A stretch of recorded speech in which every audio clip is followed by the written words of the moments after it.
I remember when I was a kid and my mom would make jam and there would be foam on it. I thought it was fabulous because she wouldn't can that up. She would pull it out and she would usually have made fresh bread. And so I'd be able to eat that foamy stuff on the fresh bread, which tastes so good.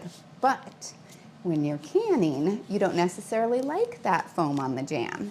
So I want to show you how to use parchment paper to get rid of it. I try to reduce the amount of foam that's on my jam by using butter, and that does help, but sometimes there's a little bit of foam anyways. So the way that I get the foam is actually this old trick that I read in one of my old cookbooks. It's by using parchment paper. You have to let your jam sit for just a little bit, just so it starts to cool on the top.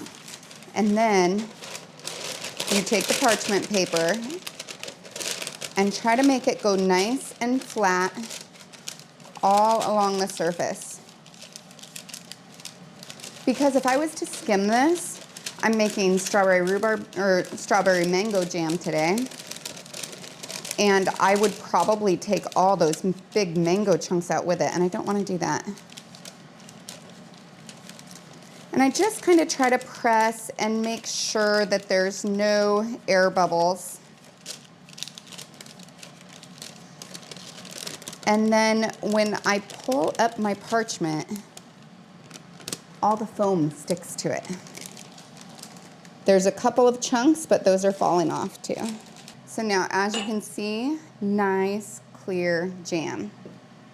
I'll always have really fond memories of the foam that my mom took out of her jam, but I really like knowing how to take care of the foam that ends up on mine.